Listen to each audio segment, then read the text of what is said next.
Hola a todos. Me presento para todos aquellos que no me conozcan. Me llamo Stefano Mancuso y estudio las plantas. Soy un científico botánico, por así decirlo. Hace 30 años empecé a estudiar las plantas desde un punto de vista un tanto especial, un poco diferente al habitual con el que habíamos trabajado hasta entonces. Es decir, empecé a estudiar las plantas como seres inteligentes. Empecé a hacerme preguntas como: ¿son inteligentes las plantas? ¿Qué son capaces de hacer? ¿Cómo podemos demostrar esa inteligencia?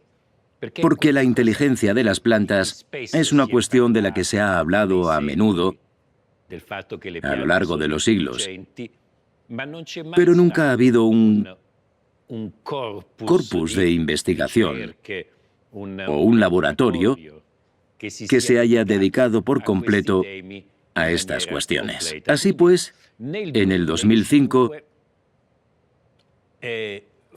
fundé el Laboratorio Internacional de Neurobiología Vegetal, un laboratorio cuya sede principal se encuentra en la ciudad donde vivo, que es Florencia, y que tiene otras sedes por todo el mundo. En París, en Bonn, en Pekín y también en una ciudad a la que amo, que es una ciudad del sur de Japón que se llama Kitakyushu. En todos estos laboratorios, nosotros estudiamos las capacidades de las plantas. Es decir, estudiamos las plantas como seres cognitivos.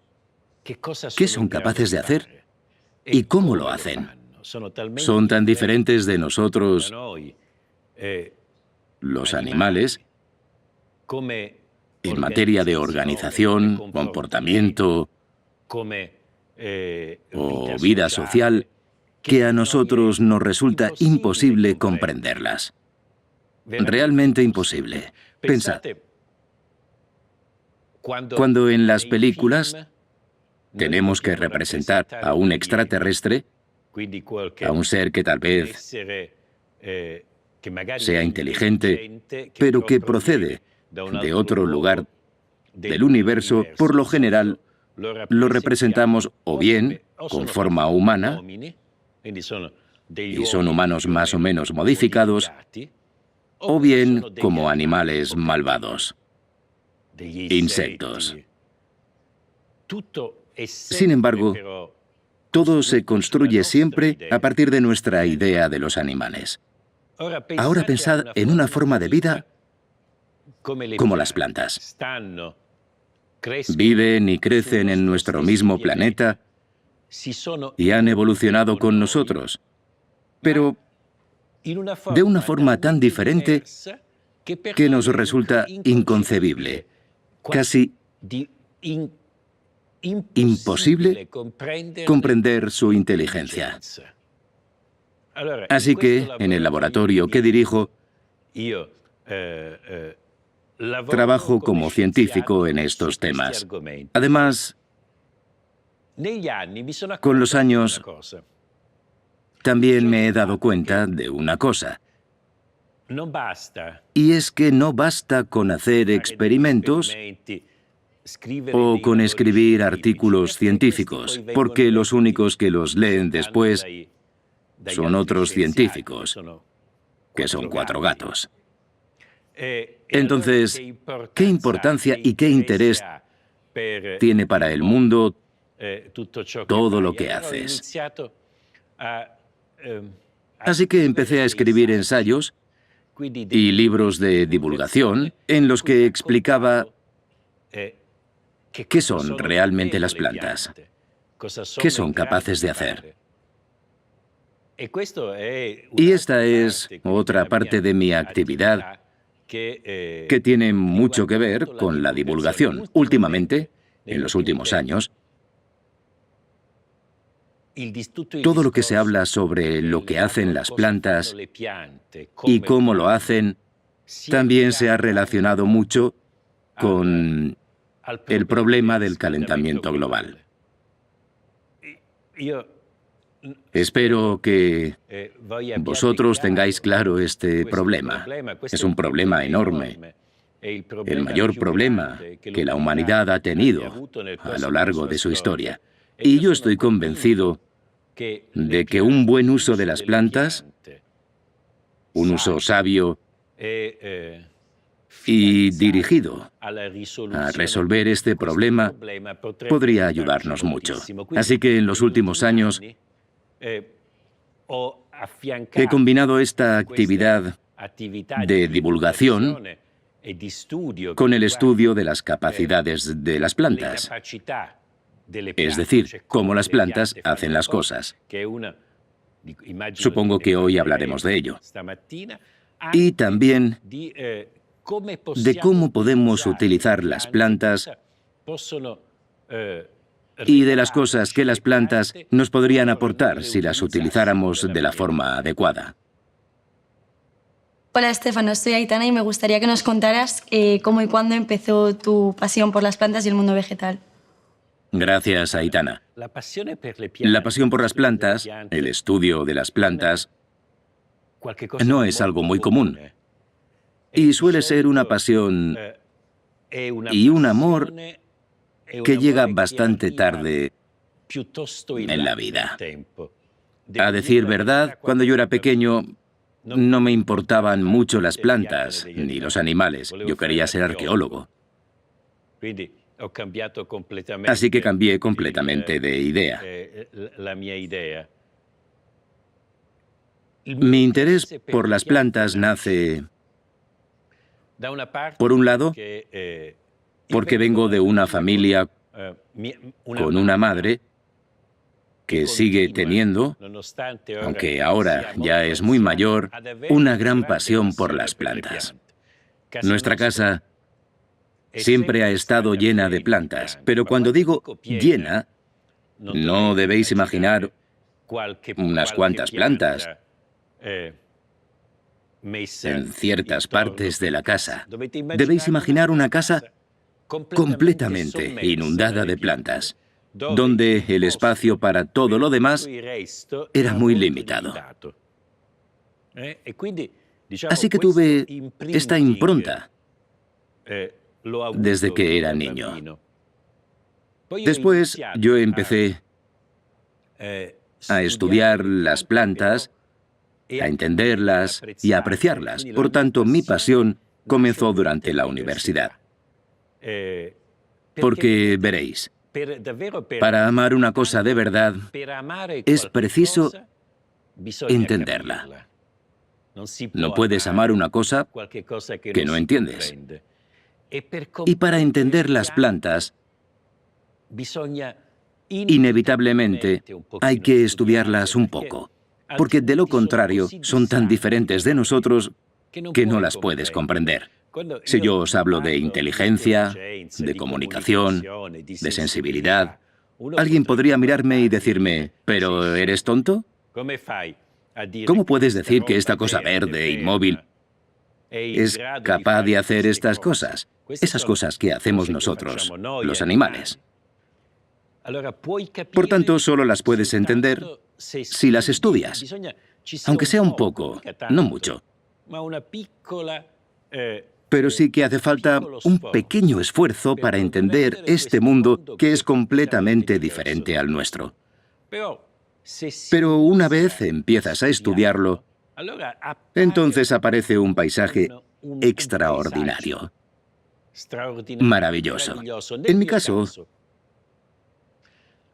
yo empecé a apasionarme de verdad por las plantas porque cuando estudiaba el doctorado, tuve que hacer un experimento que consistía en lo siguiente. Tuve que estudiar cómo una raíz que desciende bajo tierra superaba un obstáculo. No parece una cosa muy interesante, ¿verdad? En cambio, aquello empezó a apasionarme. ¿Por qué? En los libros se decía que la raíz tenía que tocar el obstáculo y luego tenía que hacer algo así. Daba unos saltitos hasta encontrar su camino rodeando el obstáculo. Y yo quería entender exactamente este fenómeno. Quería estudiar este fenómeno. Así que puse en marcha un experimento para poder filmar la raíz tocando el obstáculo y luego dando esos saltitos, para así poder cuantificarlos.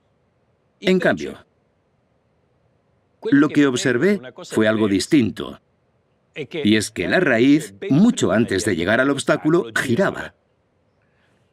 Y aquello al principio me hizo enfadar mucho. Me preguntaba en qué me estaba equivocando. Yo quería ver los saltitos. Así que repetía el experimento. Lo repetí cientos de veces y nunca llegué a ver esos saltitos. Llegó un momento, lo sé, soy muy estúpido, pero llegó un momento en el que tuve una especie de iluminación. Me dije, nunca voy a ver los saltitos, porque la raíz sabe dónde está el obstáculo. Por tanto, no hace lo que yo intento observar, sino que gira antes. Y en efecto, eso es lo que hace una raíz. No solo es que gire antes. Pero pensad, esto lo vi con el tiempo, que si la raíz llega aquí, es decir, cerca de esta parte, gira por esta parte. Si llega aquí, gira por esta otra. Elige siempre el camino más corto. No solo sabe dónde está el obstáculo y lo siente, sino que elige el camino más corto para superar ese obstáculo. Si os tuviera que decir el momento justo en el que sentí el flechazo, en el que me enamoré de las plantas, sería aquel momento, cuando entendí que existía algo completamente diferente y que yo no había visto nunca. Y eso hacía que estos seres, que hasta ese momento incluso yo, pese a que me gustaban y los estudiaba, había percibido como organismos interesantes, aunque seguramente no al nivel de los animales, en aquel momento cambié de perspectiva. Empecé a mirar el mundo desde un ángulo diferente y las plantas se convirtieron en el centro de mi vida. Buongiorno, Stefano. Bueno, yo soy Fabián y me gustaría preguntarte que la gente, el ser humano en general, suele concebir las plantas como seres insensibles, inmóviles. ¿Crees que eso es verdaderamente así? Grazie mille. Pues sí, es cierto que nosotros solemos ver las plantas como si solamente fueran seres enraizados, inmóviles e incapaces de sentir nada. Y desde ese punto de vista, en realidad las plantas son extraordinariamente más sensibles que los animales. No digo esto como opinión personal, sino como el fruto de décadas y décadas de investigaciones. No solo mías, al contrario, en gran parte no son mías. Las plantas son capaces de sentir y de percibir el mundo de una forma mucho más sofisticada que nosotros. Increíblemente más sofisticada. Nosotros solo tenemos 5 sentidos. Con estos 5 sentidos percibimos el mundo. Sé que ahora os diré algo que os sonará raro. Nosotros somos mucho menos sensibles que las plantas, porque no necesitamos tener toda esa sensibilidad. ¿Por qué no la necesitamos? Porque a nosotros nos basta con percibir que algo está cambiando en el último momento. Siempre podemos movernos. Nuestra respuesta a los cambios, nuestra respuesta a cualquier alteración en nuestro entorno suele ser la huida. Una planta percibe a la perfección el entorno que la circunda, y no solo el entorno que la circunda, sino también todo lo que sucede en este entorno, con una sensibilidad de varios órdenes de magnitud superior a la de los animales. Ahora bien, nosotros solemos pensar que somos lo mejor que existe en el planeta. No pensamos que pueda haber otros seres vivos que tengan mejores capacidades que nosotros. Sí, claro que sabemos que el jaguar es muy veloz, que las aves vuelan y demás. Pero cuando se habla de percepción, de sensibilidad, de resolución de los problemas, nosotros pensamos que no tenemos rival. En cambio, pensad únicamente en la capacidad que tienen las plantas de percibir. Es como si tuvieran 15 sentidos, no 5. Imaginad ahora si vosotros tuvieseis la capacidad de percibir los campos eléctricos o los campos electromagnéticos, que es algo que ninguno de nosotros es capaz de percibir. Sin embargo, vivimos inmersos en un mundo electromagnético. Del mismo modo que existen los colores o los sonidos, existen estos campos electromagnéticos que no vemos y que las plantas sí ven. O pensad en los gradientes químicos. Me diréis, ¿qué son los gradientes químicos?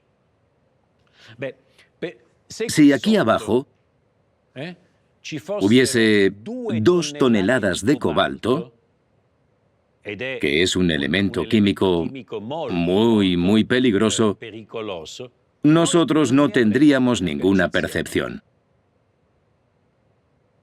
Una planta es capaz de percibir, más o menos a la distancia a la que estáis vosotros, 1 microgramo de cobalto. 1 microgramo es 1 milésimo de miligramo. Para que tengáis claro cuánta sensibilidad tienen las plantas. Para las plantas, el nitrógeno es un nutriente importante, importantísimo. Nosotros no somos capaces de percibir nada parecido. Una raíz es capaz de percibir a varias decenas de metros la presencia de unos pocos átomos de nitrógeno. Es una capacidad sensorial que no tiene comparación en el mundo animal. Las plantas son mucho más sensibles que las personas. Una última cosa sobre este tema. En casi todos los idiomas se dice estar en estado vegetativo, para indicar la incapacidad de percibir el entorno. Cuando uno está en estado vegetativo, está desconectado del entorno. Eso es una insensatez. En realidad, las plantas son mucho más sensibles que los animales. Son capaces de percibir el entorno mucho mejor que los animales. Esta es una de las formas de nuestra incomprensión de este tipo de vida. Hola, Stefano. En relación a lo que acabas de comentar y en base a tus trabajos científicos, hablas de que las plantas pueden llegar a tener 15 sentidos. Exactamente cuáles son, cómo funcionan y qué organización tienen. Gracias por una pregunta bonita y compleja. Algunos de los sentidos o de las habilidades sensoriales de las plantas tienen que ver con su capacidad de sentir y de percibir los campos electromagnéticos, los gradientes químicos, pero también otras cosas que a nosotros nos resulta imposible percibir. Las plantas también perciben cosas extraordinarias. Por ejemplo, tienen una percepción, por mencionar solo una, de los patógenos. Pensad en lo que significa ser capaz de percibir los patógenos. Percibirlos y sufrirlos son cosas muy distintas. Percibir significa sentir. Percibir es saber que existen. La extraordinaria capacidad de percepción de las plantas les sirve para comprender si algo está cambiando en su entorno con mucha antelación. Ese es el punto fundamental. Los animales no tenemos esa necesidad. Los animales, cuando sentimos algo, nos movemos. No necesitamos cambiar ni sentir con gran sensibilidad lo que sucede. Para una planta, la única posibilidad de sobrevivir es percibir con mucha antelación que algo está cambiando para que ésta pueda modificar tanto su fisiología como su anatomía, que es otra cosa que nosotros los animales no podemos hacer. Te pongo un ejemplo. Si no hay agua, o si no hay suficientes nutrientes en la tierra, la planta se vuelve más pequeña. Detiene su crecimiento y reduce sus dimensiones, cosa que nosotros no podemos hacer. Nuestra fisiología es siempre la misma. Siempre necesitamos agua, siempre necesitamos alimento. Las plantas no. Las plantas pueden modificar su organización, su construcción, su anatomía, siempre que tengan tiempo para hacerlo. Es por eso por lo que deben sentir con mucha antelación. La otra cosa que comentabas, que es muy interesante, es la organización de las plantas. Una de las razones por las que no entendemos las plantas y no podemos percibirlas es que no están construidas como nosotros. Solo podemos concebir y comprender lo que se parece a nosotros, lo que nos es cercano, similar. Basta con que una persona tenga características, tradiciones o costumbres que difieran de las nuestras y ya no la entendemos. Hagamos ahora un experimento para entendernos. Digamos que, de repente, aquí, delante de mí, se materializa una cosa procedente de otro lugar del universo, de Alpha Centauri. ¿De acuerdo? Y esta cosa es algo que se materializa aquí delante. ¿Cómo reaccionamos? ¿Qué hacemos? Primero huimos, claro.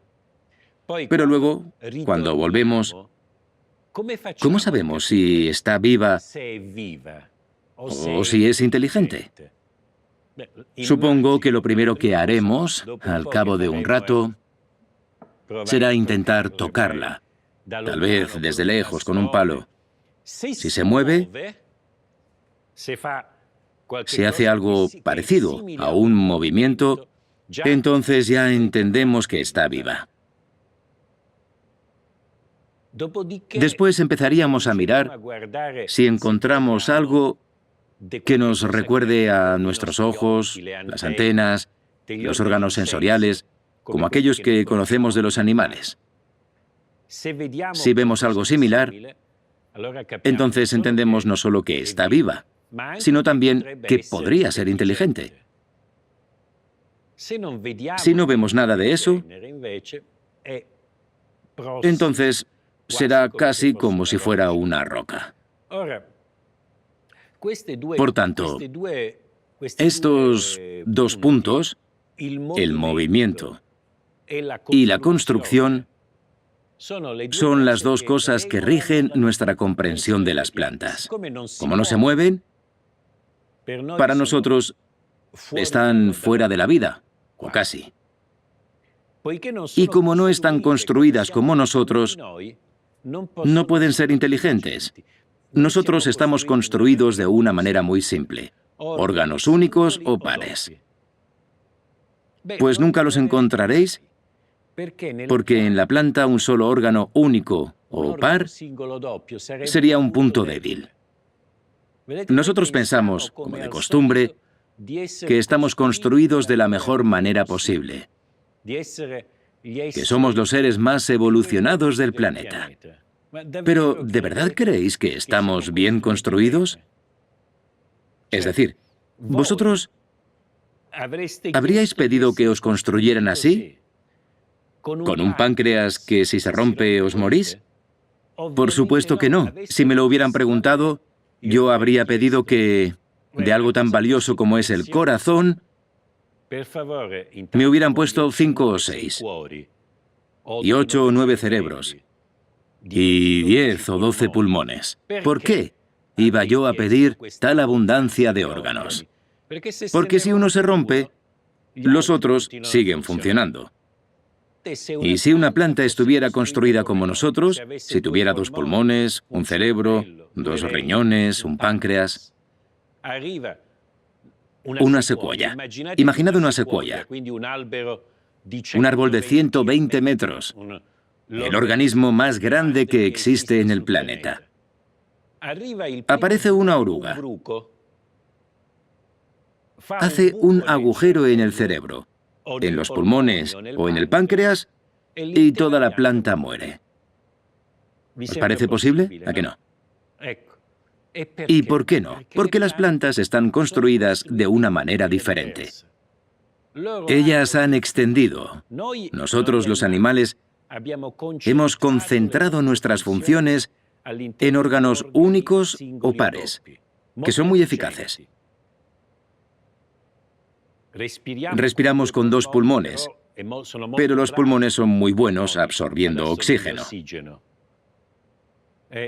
Vemos con 2 ojos, pero nuestros ojos son muy eficientes, muy buenos para percibir imágenes.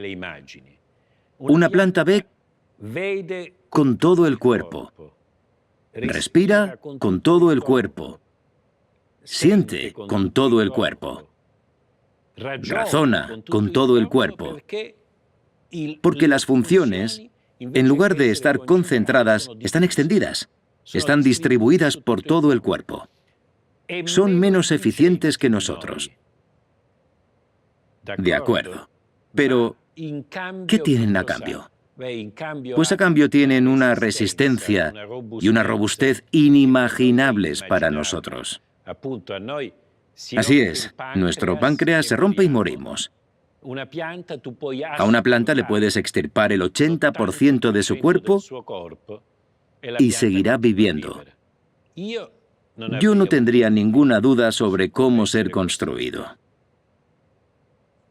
Hola, Stefano, soy Javier. Te has pasado más de media vida investigando las plantas y has descubierto que interactúan entre ellas y con los animales, que incluso memorizan y cuidan de sus hijos. ¿Cuál de todas esas actividades te parece más increíble? ¿Y nos puedes contar un poco más sobre ellas? Bien. La cuestión de la memoria de las plantas es interesantísima, porque cuando se habla de inteligencia en general, es imposible imaginar una especie inteligente que sea incapaz de aprender. Así que estos son algunos puntos fundamentales. Una especie inteligente debe ser capaz de aprender. Pero para aprender, ¿por qué debe ser capaz de aprender una especie inteligente? Porque cada vez que tiene que resolver el mismo problema, lo resuelve mejor. Y las plantas, en realidad, son capaces de hacerlo. Es decir, cada vez que se les plantea el mismo problema, responden un poco mejor. Muestran lo que se denomina una curva de aprendizaje. ¿Qué es la curva de aprendizaje? Pensad en cuando aprendéis a hacer cualquier cosa. ¿Qué sé yo? Cuando se aprende a tocar un instrumento. Al principio, te pasas mucho tiempo. Por ejemplo, imaginemos que estáis aprendiendo a tocar la guitarra. Al principio, para tocar 2 acordes, te pasas un día entero. Y luego, con el tiempo, sois capaces de hacerlo mucho más rápido. Esa sería una curva de aprendizaje. En cierto punto, tú puedes seguir practicando, pero te mantienes siempre en un nivel estándar. Has llegado al máximo. Bien. Pero para que un organismo pueda aprender, necesariamente debe memorizar. Si tú no tienes memoria, es imposible aprender, porque cada vez cometes exactamente los mismos errores. Así que hace muchos años surgió la cuestión de qué hacer para estudiar, o para demostrar, mejor dicho, que las plantas eran capaces de aprender y, por tanto, capaces de memorizar. Estudiamos la mimosa pudica. No sé si vosotros la conocéis. La mimosa pudica es esa planta que cuando la tocas cierra las hojas. ¿Por qué cierra las hojas instantáneamente? Cierra las hojas porque ese es su mecanismo de defensa. Imaginad que un insecto se posa sobre ella. Las hojas se cierran y el insecto escapa. Pero el cierre de las hojas requiere de mucha energía. Por tanto, una especie inteligente debería ser capaz de discriminar, de entender cuándo es conveniente cerrar las hojas y cuándo no es conveniente cerrar las hojas porque no hay peligro. De modo que reunimos 1000 plantas de mimosa pudica. Las dividimos en 2 grupos y a una especie le empezamos a enseñar que si tú dejas caer una maceta a una altura de 5 milímetros, ¡pum! La primera vez que cae, la planta se asusta y cierra todas las hojas. Al cabo de un rato se volvía a abrir. Nosotros volvíamos a tirar la maceta y de nuevo se cerraba. En cuanto se abría, volvíamos a tirarla. Después de 4 o 5 veces, la planta entiende que ese estímulo no es peligroso y ya no se cierra. Ha aprendido a distinguir entre un estímulo peligroso y un estímulo no peligroso.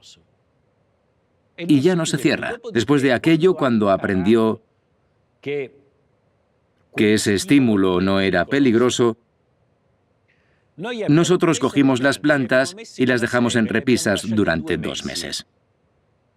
Volvimos al cabo de 2 meses. La sometimos al mismo estímulo y la planta no se cerraba. Es decir, recordaba la lección. Y si tal vez vosotros pensáis que 2 meses de memoria no son muchos, entonces debéis saber que, 1, los insectos tienen una memoria de 24 horas. ¿Conocéis esa película en la que un hombre se despierta y repite las mismas cosas cada día? La del Día de la Marmota. ¿Cómo se llama? Pues los insectos son los actores de esa película. Hacen exactamente lo mismo. Cada día empiezan de nuevo. No tienen memoria más allá de 24 horas. O pensad en nuestra memoria. No es que nuestra memoria sea excepcional. Pensad en cuando debemos coger un tren y buscamos el vagón y el asiento. ¿Cuántas veces lo miramos antes de subir? 10 veces, ¿no? Vagón 9, asiento 2, de acuerdo. Pasa un minuto. Espera, ¿cuál era? Vagón 9, asiento 2. Luego, en el momento antes de subir, vuelves a mirar. Vagón 9, asiento 2. Nuestra memoria no funciona mucho mejor que la de las plantas. Así pues, demostramos esa capacidad de las plantas para memorizar y aprender. Si luego me preguntáis, ¿dónde tienen las plantas la memoria? Eso es un misterio. No lo sabemos. Pero también es un misterio dónde tenemos nosotros la memoria, es decir, dónde está ubicada la memoria de las personas. No lo sabemos. Normalmente creemos que está en el cerebro, pero hay un montón de casos. Hay muchos casos en la historia de la neurobiología que cuentan historias increíbles. Personas a las que se ha extirpado o por un accidente. Hay un caso muy famoso. Es un caso que ocurrió a finales del siglo XIX en los Estados Unidos. A un obrero que trabajaba colocando las vías del tren, una vía le atravesó la cabeza. Imaginad una vía de esas dimensiones. Pues le entró por un lado y le salió por el otro, y le arrancó de cuajo más de 2/3 del cerebro. Y contra todo pronóstico, esta persona sobrevivió, sin 2/3 de su cerebro, y conservó inalterada toda su memoria. En realidad, lo único que había cambiado tras haber perdido 2/3 del cerebro era que ya no podía contener sus palabrotas cuando hablaba. Esa fue la única cosa que había cambiado. Así que también nuestro propio cerebro es un misterio. ¿Dónde tenemos la memoria? Lo más probable es que nuestra memoria no esté solamente en el cerebro, sino en nuestro cuerpo, en todo nuestro cuerpo. Hoy en día se habla mucho de estas nuevas visiones. Y lo cierto es que en las plantas no sabemos dónde está, pero las plantas son conscientes. ¿Sabéis cómo se define la consciencia? No sabemos qué es la consciencia, pero sabemos que es algo que se pierde cuando estamos bajo anestesia o cuando dormimos. En estas dos situaciones no somos conscientes. Es interesante saber que las plantas se pueden anestesiar, es decir, los mismos anestésicos que funcionan en los animales funcionan en las plantas. Y duermen.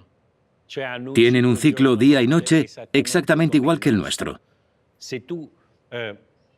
Y no solo eso, también sufren algo parecido al jet lag. Si tú modificas ese ciclo, las plantas tardan un tiempo en reajustarse, igual que nos pasa a nosotros.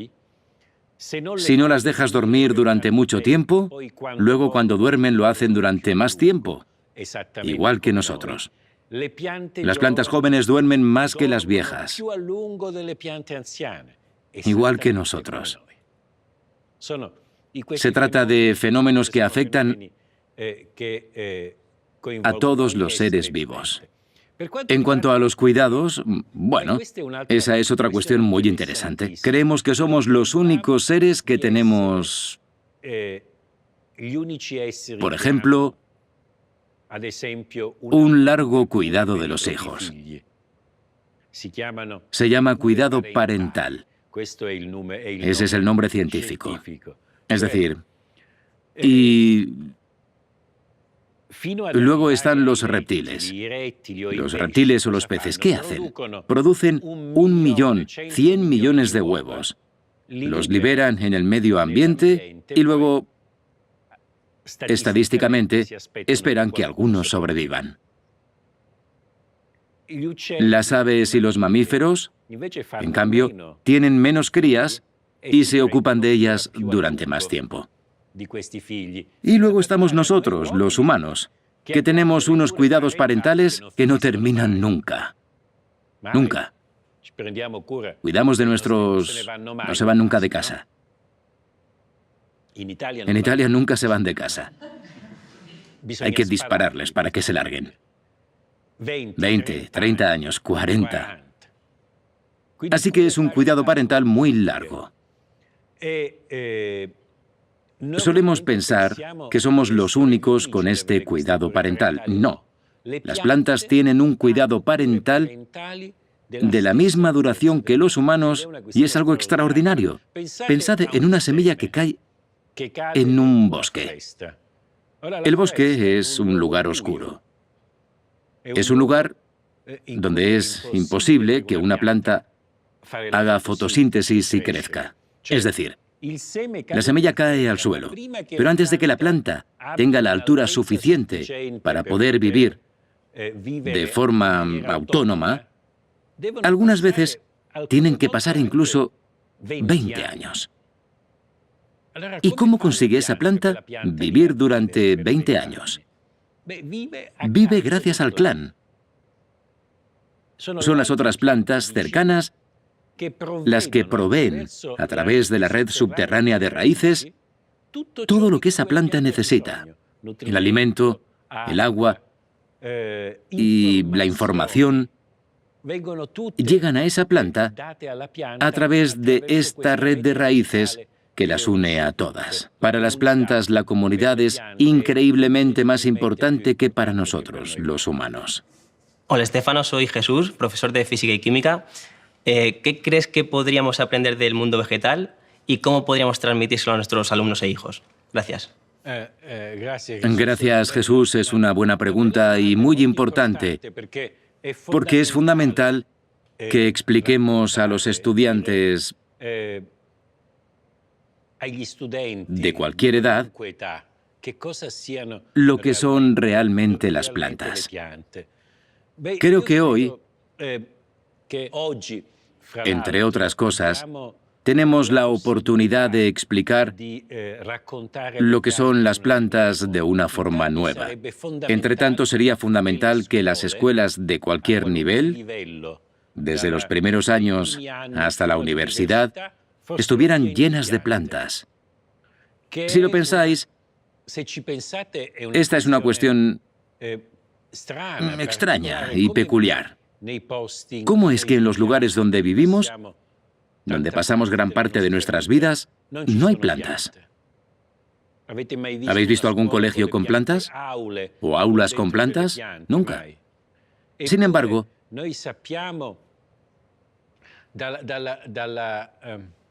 sabemos por la literatura científica que la presencia de plantas afecta directamente a las capacidades cognitivas de las personas.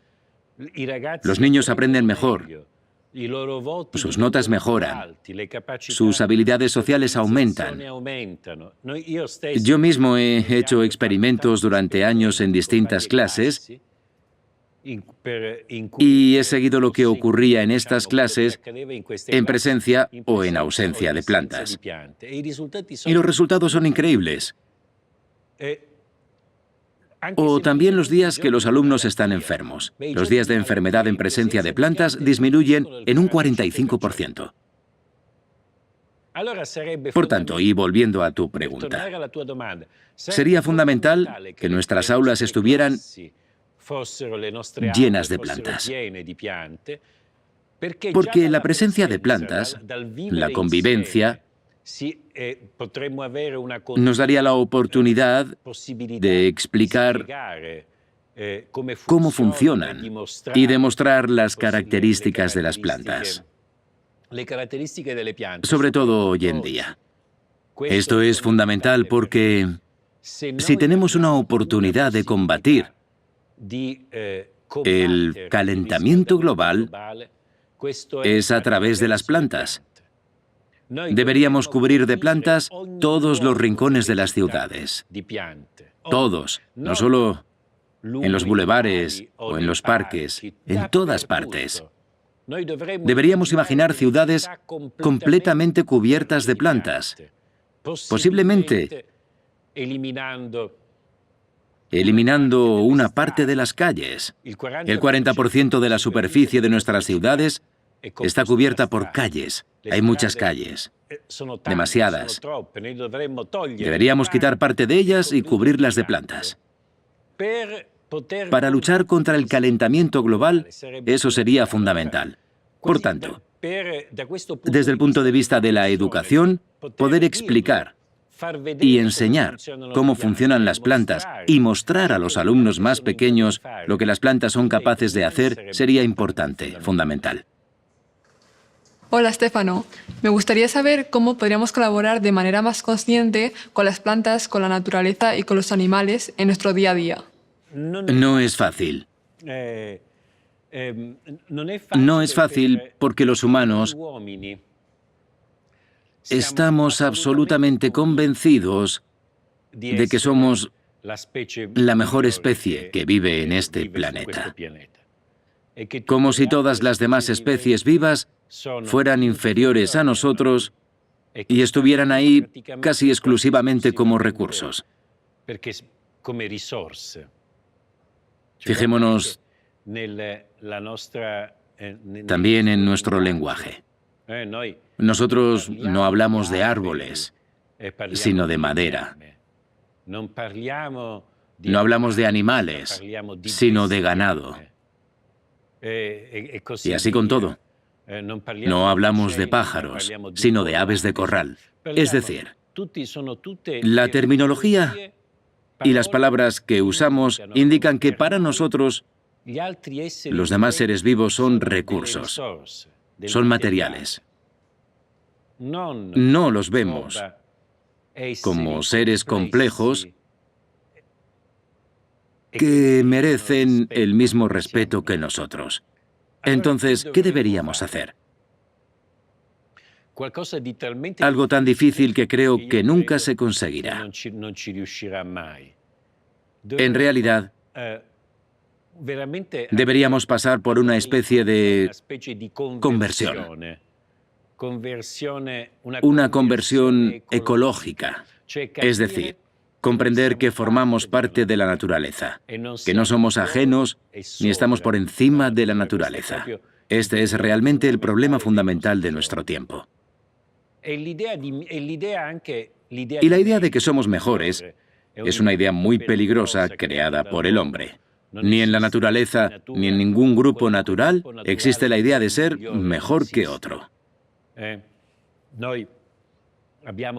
Tenemos esa idea de que siempre gana el más fuerte, el más inteligente, el más astuto. Pero eso no es cierto. Nunca se escribió. A Darwin se le suele asociar con esa estupidez. Pero Darwin nunca dijo nada parecido. Darwin era un genio. No decía tonterías como esa. Darwin dijo que la evolución premia al más apto, no al más listo, al más fuerte ni al más inteligente. Y hay una gran diferencia, porque el más apto puede ser cualquiera. No hay una persona más apta que otra. Así que, en cierto modo, Darwin nos dijo que para tener más probabilidades de sobrevivir, una especie tiene que sacar adelante a las demás. Y que debe ser capaz de colaborar y de crear una comunidad con el resto. La idea de ser mejor es una idea humana, y es una idea muy peligrosa, porque en el momento en que piensas que eres mejor que otro hombre u otro ser vivo, este otro hombre, mujer, ser vivo o lo que sea, deja de ser tu igual y se convierte en alguien a quien puedes usar y utilizar para tus propios fines. Una cuestión interesante es que estamos seguros de que somos los mejores porque tenemos este gran cerebro que nos permite hacer cosas que ningún otro ser vivo es capaz de hacer. Y pensamos que eso es una ventaja. Pero en realidad no lo sabemos. El pavo real, por ejemplo, tiene una hermosa cola. Pero no es una ventaja evolutiva. No puede volar. Nuestro cerebro podría ser algo parecido. Es una cosa que nos permite escribir el Quijote, pero que, al final, no nos lleva a sobrevivir de la forma más eficiente posible. ¿Sabéis cuánto tiempo de media vive una especie en la Tierra? Una especie vive una media de 5 millones de años. Los seres humanos aparecimos en la Tierra hace 300.000 años, nuestra especie, el Homo sapiens. ¿Seremos capaces de vivir otros 4.700.000 años para llegar a la media? Por el momento parece muy improbable. Por el momento, es muy improbable si piensas en lo que hemos estado haciendo solo en los últimos siglos.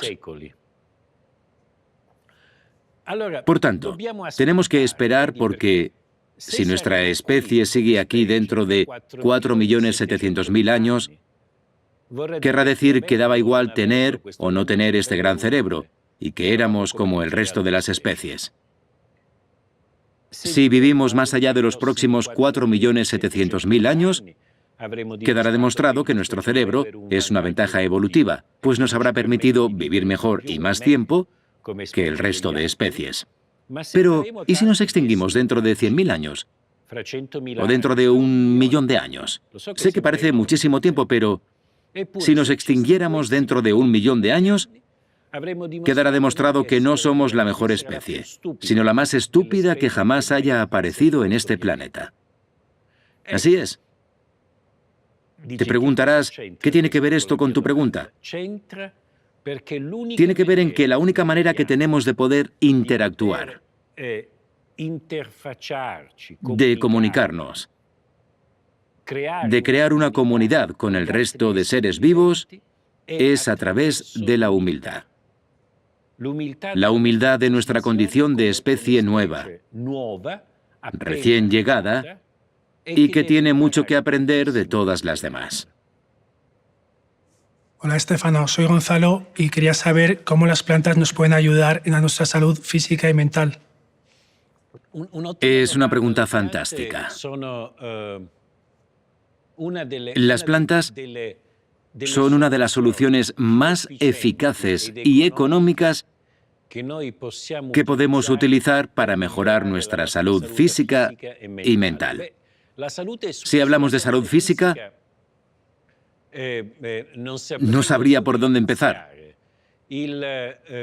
Las plantas son tan importantes que debería ser el Ministerio de Sanidad quien se ocupara de ellas, y no el Ministerio de Medio Ambiente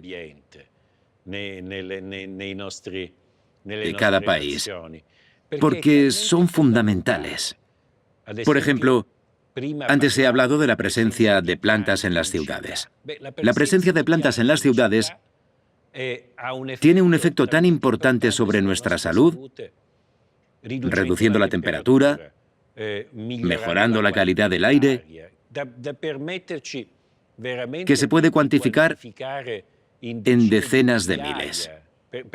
Pensemos en el problema de la contaminación. Según la Organización Mundial de la Salud, la primera causa de muerte en Europa es la contaminación atmosférica. La contaminación atmosférica es un problema que podría revertirse completamente con plantas en las ciudades, siempre que hubiera una cantidad significativa de ellas. La segunda razón tiene que ver con el impacto de la presencia de plantas en nuestra salud directa.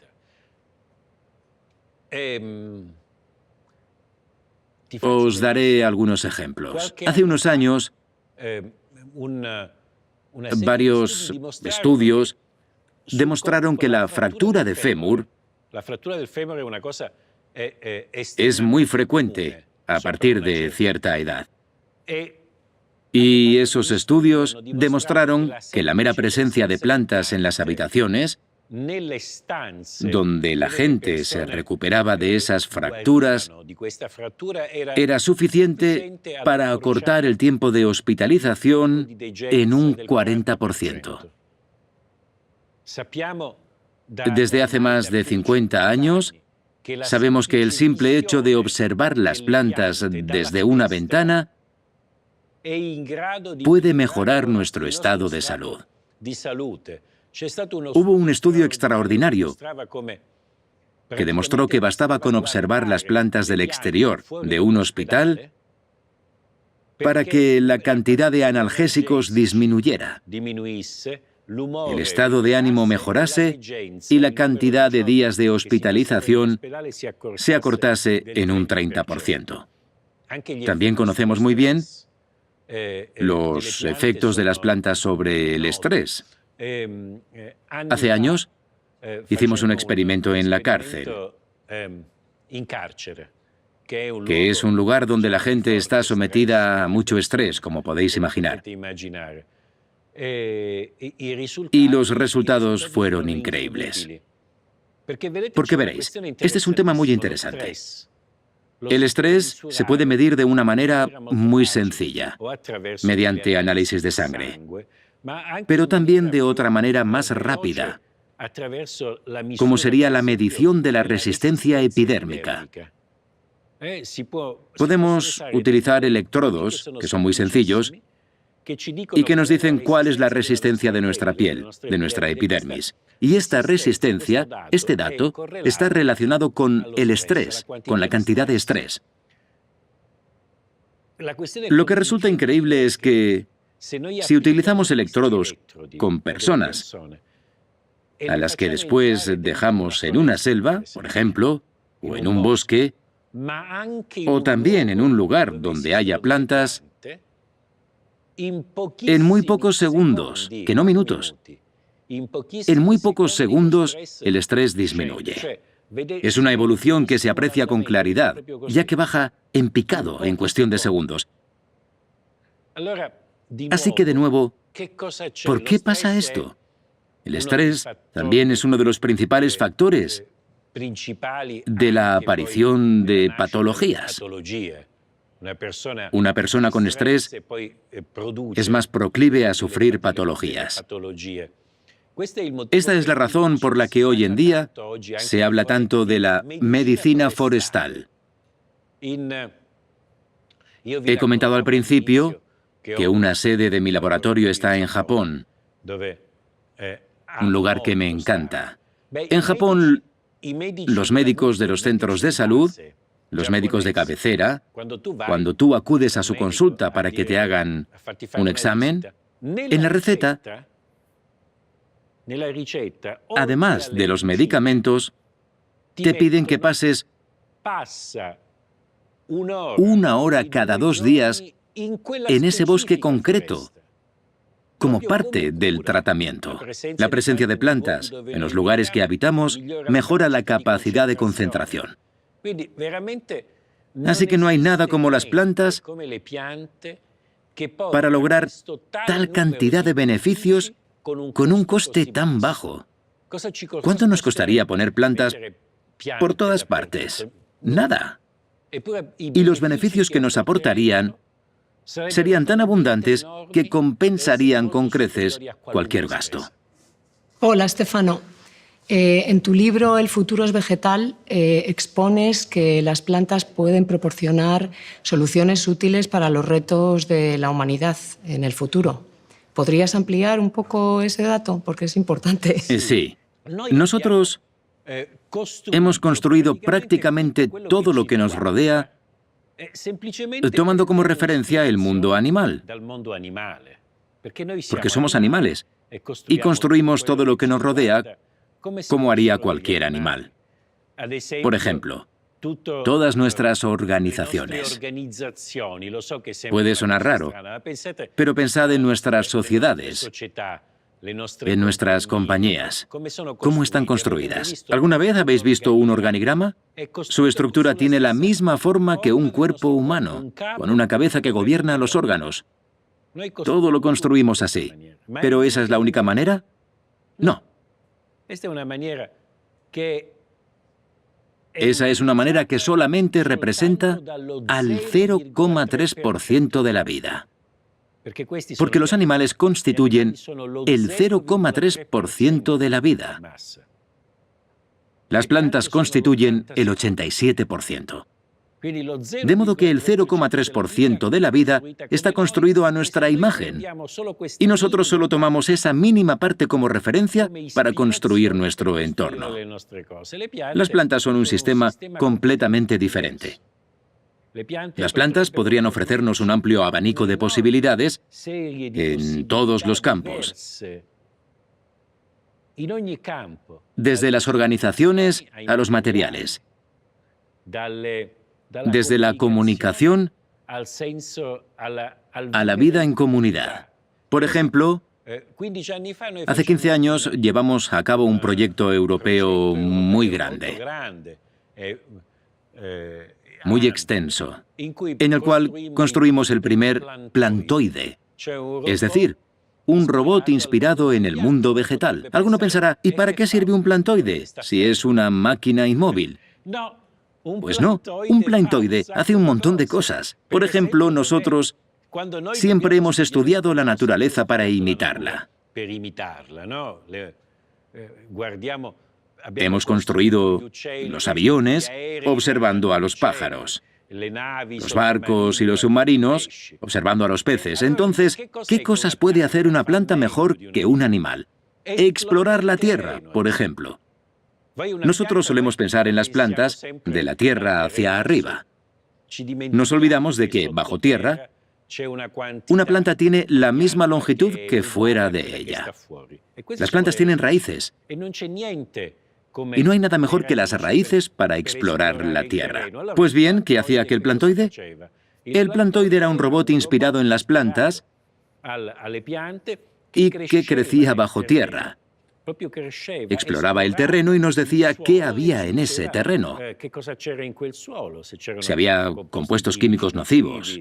Se utilizó, por ejemplo, para buscar minas, armas y demás. Y además, aquel sistema de crecimiento de las raíces se utilizó después para muchas otras posibilidades y soluciones. Yo creo que las plantas pueden ser una extraordinaria fuente de inspiración. Pero si tuviera que quedarme con un solo aspecto de las plantas que deberíamos imitar, sería su increíble capacidad para crear comunidades. ¿Y por qué las comunidades? Porque la comunidad, la verdadera comunidad, sin duda alguna, es la estructura más eficaz para garantizar la supervivencia de la especie. Cuando escasean los recursos y el entorno se vuelve variable, por así decirlo, justo lo que ahora nos está pasando a nosotros por primera vez en la historia de la humanidad, dados los condicionantes naturales que tenemos, la mejor garantía de nuestra capacidad de supervivencia son las comunidades. Soy consciente de que, a lo largo de la historia humana, la idea de comunidad siempre ha sido uno de esos impulsos utópicos. Pero en las plantas es algo real y deberíamos ser capaces de imitarlo. Hola, Stefano. En tu novela, La tribu de los árboles, mezcla lo científico con la ficción, dándole voz propia a los árboles. ¿En qué te basaste para esta idea y cómo nos las puedes explicar un poco? Bien. La respuesta es muy sencilla. Como he dicho al principio, cuando hablaba de este tema, hace 30 años que me dedico a las plantas y los árboles. Y siempre he pensado que renunciar a las nuevas ideas, a los descubrimientos que hacíamos en el laboratorio, no tenía ningún sentido. Había que divulgarlos y darlos a conocer al mayor número posible de personas. Y empecé a divulgarlos, como os decía, escribiendo ensayos.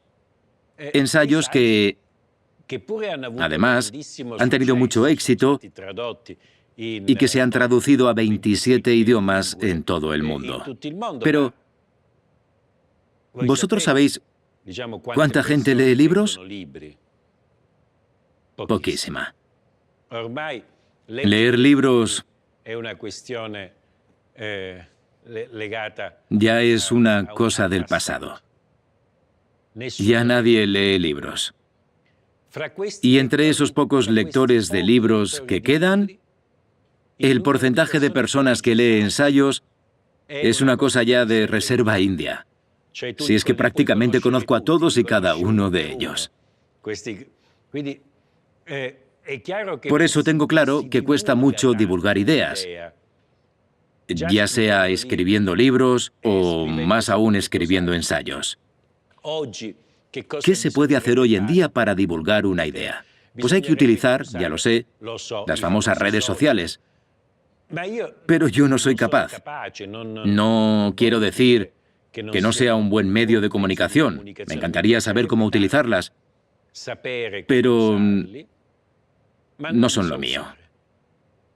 Y lo cierto es que cuando veo a ciertas personas, a menudo incluso a compañeros míos, que publican en redes sociales, en mi opinión, el resultado es doloroso. Y yo prefiero evitar hacer el ridículo utilizando medios que desconozco. No es como ir a jugar a... A mí me encanta jugar al tenis, pero no jugaría contra Nadal. Sería un disparate. Así que por eso no uso estos medios. Lo que yo sé hacer es escribir libros. Por lo tanto, a eso es a lo que me dedico. Y siempre procuro, dentro del ámbito de la literatura, divulgar de la mejor manera. Entonces pensé que al fin y al cabo mis ensayos tenían 2 lectores. Si intentaba escribir una novela, tal vez la leerían 4. Eso ya es un aumento significativo. Así que me dispuse a escribir una novela en la cual los árboles eran los protagonistas. Alguien me podría decir, ya me imagino que será una novela trepidante. Pues sí que lo es. En realidad es una novela en la que pasan un montón de cosas, porque estos árboles son árboles especiales, que se mueven, que hablan. Y claro, otro podría pensar, pero entonces ese libro no tiene que ver con la ciencia. Y sí que trata sobre ciencia, en el sentido de que los árboles se mueven, hablan y hacen cosas que un árbol no hace normalmente. Pero el comportamiento, toda la historia, aquello que subyace tras la narración, está muy relacionado con la forma en que las plantas se comportan y actúan. Por ejemplo, hoy hemos hablado a menudo de comunidad. Y en el libro hay una comunidad de árboles muy sólida. Todo lo que hacen estos árboles se desarrolla en un marco de comunidad y transmite una sensibilidad hacia ciertos temas. Por ejemplo, la luz, que solo para un árbol puede tener tanta importancia. Pensad en lo importante que es la luz para un árbol o para una planta. Y estos árboles, por ejemplo, nunca se pierden la puesta de sol. Al atardecer, todos se reúnen para contemplar el último rayo de luz antes de que se ponga el sol, y el libro narra cada una de estas puestas de sol. En definitiva, es una especie de fábula que escribí principalmente para transmitir lo que son las plantas, pero, más importante aún, para intentar concienciar a la gente del problema del calentamiento global. Se trata de algo que yo considero un deber moral. Porque veréis, yo no había vivido jamás, ni creo que jamás haya existido en la historia del hombre, una época en la que haya habido tanta diferencia entre aquello que la ciencia percibe y manifiesta y aquello que los no científicos perciben del mundo. Para la ciencia, el calentamiento global es, sin lugar a dudas, unánimemente, el mayor problema al que se ha enfrentado la humanidad a lo largo de su historia. Insisto, el mayor problema al que se ha enfrentado la humanidad a lo largo de su historia. Según la percepción de la opinión pública, de los políticos, de gente que no tiene nada que ver con la ciencia, ¿lo ven como un problema? Sí. Pero ellos dicen que hace un poco más de calor, que llueve un poco menos, pero que ya lo solucionaremos. No. No se trata de eso. Es un problema enorme. Es preciso que todo el mundo tome conciencia y que luego cada uno haga aquello que esté en su mano. Lo que yo puedo hacer es ser científico y escribir libros. Debemos hacer todo lo posible para dejar bien claro y difundir lo que está sucediendo. Es fundamental que seamos muchos los que sepamos qué está sucediendo. Y una vez que seamos muchos, podremos exigir acciones para el cambio.